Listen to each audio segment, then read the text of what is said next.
Government business. Ministerial statement. Member for Namatjira. Thank you, Madam Deputy, Mr Deputy Speaker. Mr Deputy Speaker, today I want to provide a ministerial statement on the status of Aboriginal communities in the Northern Territory. Most Australians would have an idea of those communities, whether right or wrong. Even those of us with deep knowledge have to admit how little we know, because of the diversity of language and culture across this great landscape. So we approach the figures cautiously, but even so the figures can be interesting. In Australia, 3% of people are Indigenous. In the Territory, that rises to 30%. It doesn't just rise, it explodes and creates a whole new society, one this nation is still coming to terms with. Anywhere else comes close. That state with the next highest proportion of Indigenous people is Tasmania, with just 4.7%. We are different, Mr Speaker. What does it mean to be Indigenous here? Many things, of course, but some of the raw averages are interesting. It means we are young. For every non-Indigenous child in the Territory, there are 4.5 non-Indigenous adults aged 20 to 59. To put that another way, over 4 adults to look after each child. But for an Indigenous child, there's only 1.5 Indigenous adults. In other words, there are far fewer adults to care for our children, to protect and inspire them, to feed and look out for them. Mr Speaker, where are the missing adults? There is no way to put this gently. They are dead. This is like the reverse of the old story of the Pied Piper, where the children were taken away. Here it is, the adults who have gone, in places like Lajamanu, where 29% of people are younger than 9 years old. Something has spirited away many of the parents and the uncles and the aunties. Like I say, we are different. We are also remote.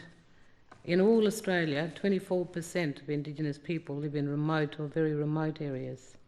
In the Territory, that proportion is 81%. When I speak of remoteness, I mean not just remote from Darwin or Alice Springs, but remote from each other. There are 527 homelands and aid stations funded by my department. In many ways, this is a wonderful thing, and this government is committed to homelands and aid stations. But the extent of our remoteness is unusual, not just at the national level, but internationally. In terms of service delivery, remoteness makes everything harder. Everything. Take transport, with road cuts during the wet season and expensive public transport. A return trip from Katherine to Lajamanu costs $320 and runs just twice a week. There will never be enough money to change this, Mr Speaker, not here or anywhere else in the world. That's something we ignore, but we ignore it at our peril, again and again. I see programs that do not factor in the true cost of remoteness, the travel time needed to reach communities, the cost of planes to access them during the wet. We are different, Mr Speaker, and it's time to admit difference has consequences. It has benefits and it has cost. I can put a price on those costs. According to the Commonwealth Grants Commission's 2011 update, the cost of delivering welfare and housing services in the Northern Territory is 3.4 times higher than the national average. That is the price of remoteness. It is a price the government cannot afford to pay. Not fully, which is why those services are usually deficient. That is one of the reasons for the problems we have in most communities of inadequate infrastructure and housing, poor health and education. I point to these problems because there is no sense in denying them. There is no sense in denying our difference from the rest of Australia. But it is not all bad. There are problems with differences, but there are benefits too. And it is to those I now turn. I turn to how difference can become strength if it is treated with respect. This government respects the importance of cultural connections to land. We support the right of people to live on their country. One of the things this means is housing. At the moment, about 10,000 Indigenous people live in around 2,400 houses in homelands and at stations. Statistically not overcrowded, but then people are not statistics. The reality is very different. Under Labor, they were often forced off their country into larger communities and even towns with disastrous results. We support their right to live where they choose, in decent housing. We also want to progress economic development in the bush. This is why we will begin our conversation with the Australian Government to establish housing programs that fall under the National Partnership Agreement on Remote Indigenous Housing will be administered through local organisations or councils. If so, they will be expected to develop an asset management plan to include setting aside funds for future repairs and upgrades. These plans will be audited by the Department of Housing to ensure compliance. My dream is to see the day that housing in these places are built, occupied and maintained by their owners. Of course, it is not just about housing. Another major problem is education. Starting with language, in 2008, 64% of Indigenous people in remote areas of the Northern Territory spoke an Aboriginal language as their main language at home. There's nothing wrong with that, Mr. Speaker. It happens with many cultures around Australia. The problem is that many of those children fail to learn to speak and write English properly at school. That meant they could never get mainstream jobs. That meant they could never have access to opportunities for travel and living in other places, for getting better jobs in their own places. It denied them choice, Mr. Speaker. It meant they didn't have the choices that most Australian young people do have. That's something else it means to be Indigenous in the Northern Territory. To be denied choice, it doesn't have to be that way. You can be different and still have choice. That means being different and strong, not different and weak. This government intends to make our Indigenous children stronger, not by providing stronger crutches, more interpreters and welfare workers and police and jailers, but by making them more independent. The first step in independence is education, and the first step in education is language. All Indigenous pupils will be taught English, just like the children from all other cultures in Australia. This government is committed to making education normal for all kids, no matter where they live. Real education for real jobs, Mr. Speaker. More boarding school places, more School of the Air, more experienced teachers everywhere. We are different to the rest of Australia in where we live, but we have to be identical in what we learn. That sort of difference builds strength, not weakness. It creates choice, not limitations. The jobs are there, or they could be. They are there in the market gardens that existed decades ago, in communities around the country, and could exist again. They are there at this moment in the national parks. Anyone with dark skin has to have a head start going for a job in the tourism industry in the Northern Territory. Let's face it, the tourists haven't come here to go to the opera or for shopping. They're here in large part because of Indigenous culture, for the landscape and the art, the animals and the plants that our people know intimately. Who better to share it with them than us? Some Indigenous people work in that industry already. There could be so many more. And of course there's mining. Big companies are desperate for the opportunity to pay Indigenous people over $100,000 a year to work for them. Of course we need the education first if we're to go for those jobs. But the jobs are there, Mr. Speaker, and that is a huge piece of good fortune. Australia is going through some economic good times. According to the Commonwealth Government's new report on Asia, those good times are likely to continue. Indigenous people need to be part of that by improving basic education. This government is determined that many more Indigenous children will be able to get real jobs and take advantage of this prosperity and break the welfare cycle. I admit that sometimes I despair at the reluctance of some Indigenous people to take the jobs that are already there. I look at the men of Yirrkala and ask why they will not drive the 20 kilometres to Nhulunbuy to earn excellent money in the mine and the processing plant there. It is the kind of question the rest of Australia has been asking for years, as it tries to connect the dots, tries to understand why a long-running mining boom can exist literally next door to a culture of entitlement and welfare dependency. As I travel around with the Cabinet Subcommittee, I will be listening, Mr. Speaker, but I will be asking questions too. That will be one of them. I'll be asking why so many Indigenous communities have become welfare traps, where somewhere along the way, from poverty and prosperity, we took a side road and got stuck in a hell from which there seems to be no escape. It is not good to live off welfare forever, Mr. Speaker, just as it is not good to live off mining royalties if it means you don't work. This applies to people around the world, not just us. In the 21st century, people need paid jobs, particularly men. It is not just about the money, although the money is good. It is about status and respect, about responsibility and dignity. It is also about growing up and not being a child anymore, about becoming an adult, so children, real children, can depend on you. We need more of such adults in our Indigenous communities. When I am out bush on my own and as a member of the Cabinet Subcommittee, I hope this is one of the things many people will want to talk about, how we can help people grow up. I will not just be listening, Mr. Speaker. Sometimes in Indigenous matters, we can despair because it can seem like we are always starting from scratch, never making any progress, but this government has policies that will work, and the most important for me is fixing the schools to improve the quality of our teachers and their teaching. I have spoken before here just a week ago, but the need to teach English so that the education a child receives here will be as good as that in Sydney or Brisbane. I know that the majority of kids in remote communities do not begin school with the same level of English as kids in our cities. I know that.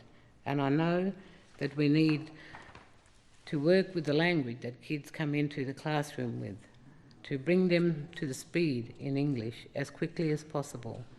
This is not controversial. This is common sense. This is about our kids having a proper grasp of English and receiving the same standard of education as any other kid in Australia. Real education and real jobs, Mr. Speaker. This government is going to listen a lot, and we are going to fix a lot.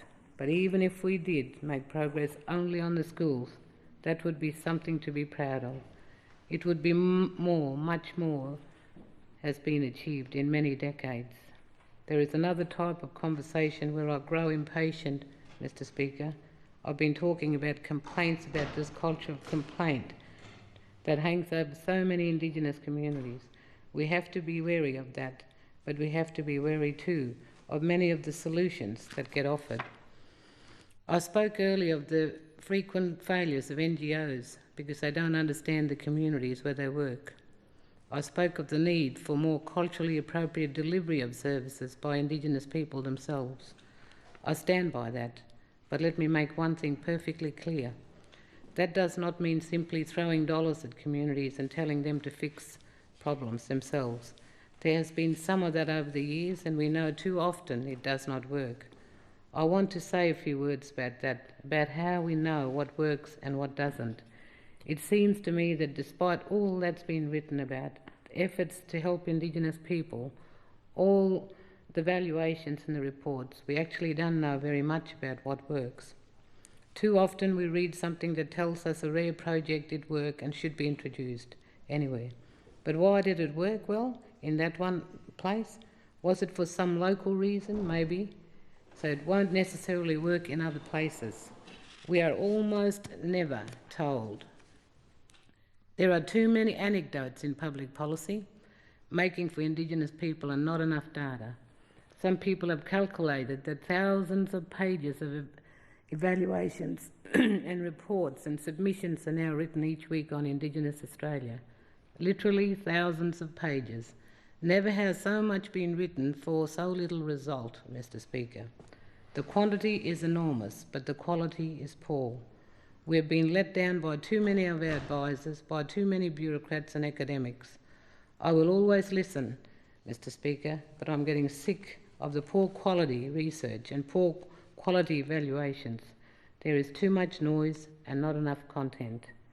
As Minister, I'm looking forward for evidence of what works. I say to all Indigenous people, I will be talking to you over the coming years. Let's talk, but let our talk be about the facts.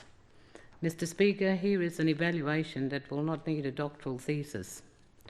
People with jobs are 100% employed. People on welfare are 100% unemployed.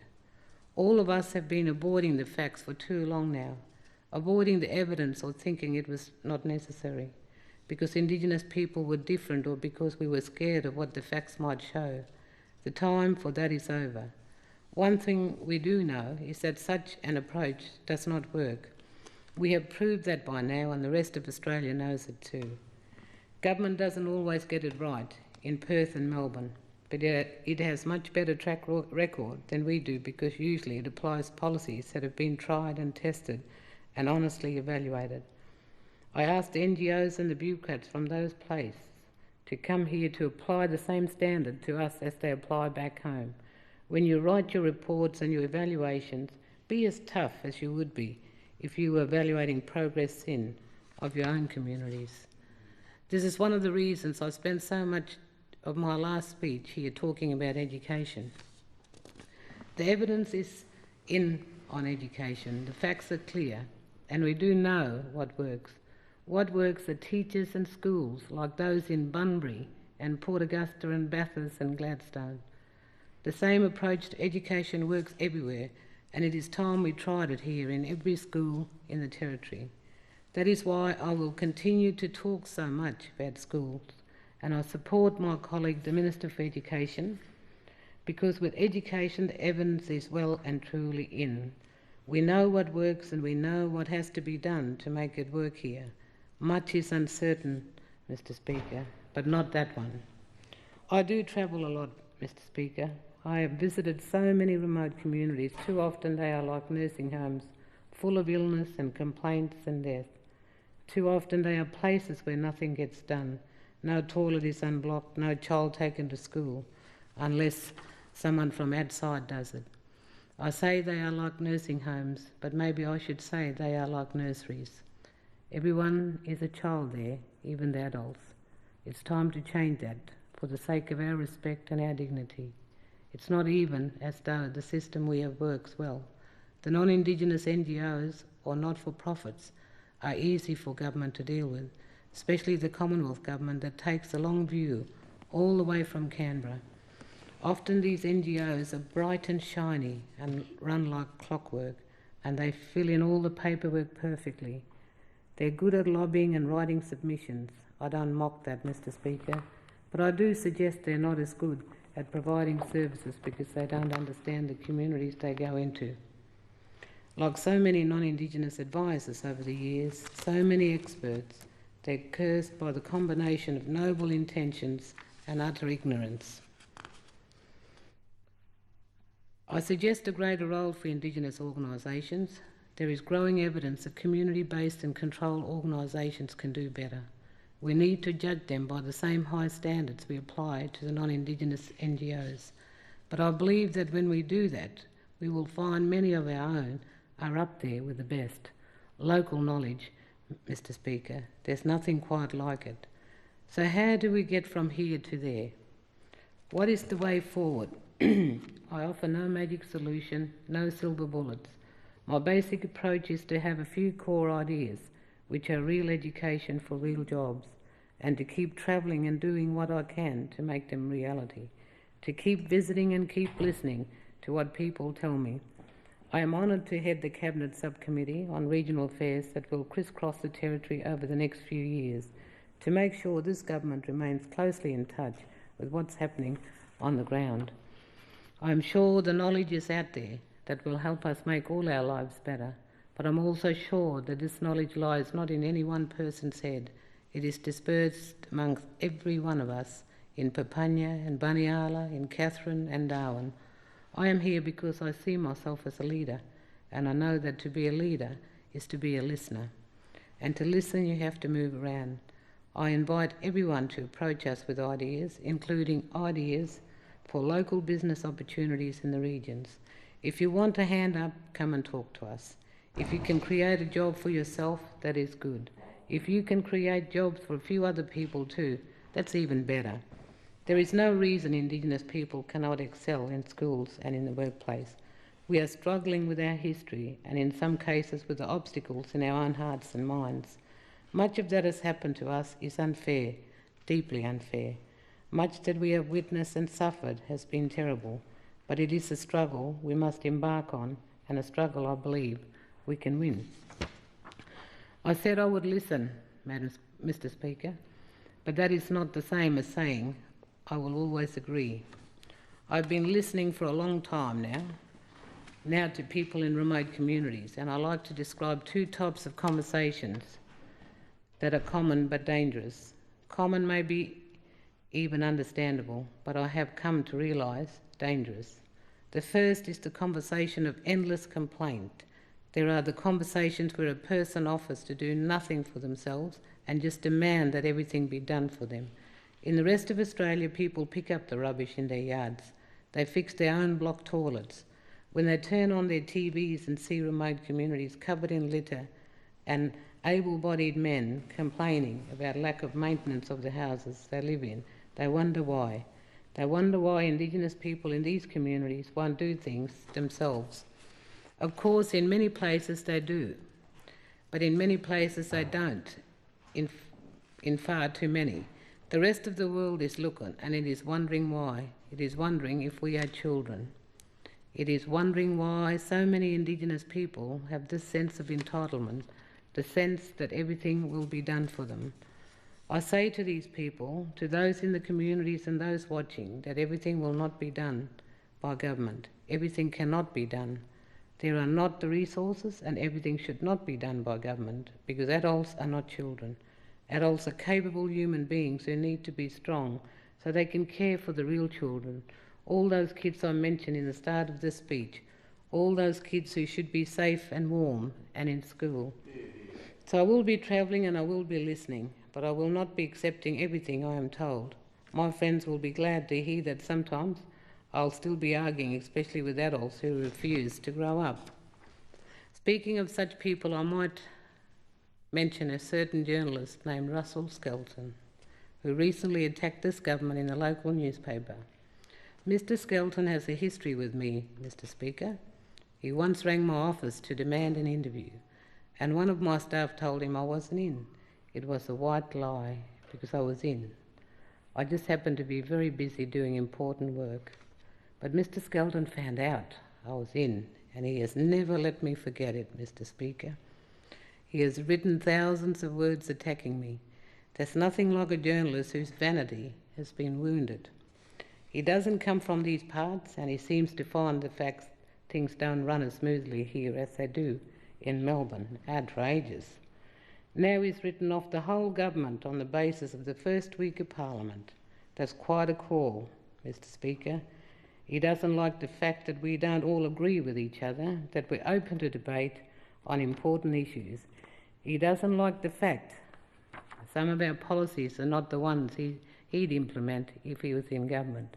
So he writes us off in 1 week. I'll make only one comment, Mr. Speaker. I asked if that is a responsible journalism. I ask if Mr. Skelton deserves to be taken seriously. After 1 week he's written us off. He's got nothing else left to say. Perhaps if he wishes to engage me in a contest of ideas on a level playing field, then he should stand for the seat of Namatjira at the next election, and we could let the voters decide. I am 1,901, 29% swing from me to me. I like to finish on a personal note about real children. I spoke of them earlier, of how Indigenous children have far fewer adults in their lives compared with other Australian children. We owe our children everything, Mr. Speaker, and if we keep them at the centre of the picture, we can't go far wrong. Children need education and they need parents. Dads as well, and mums.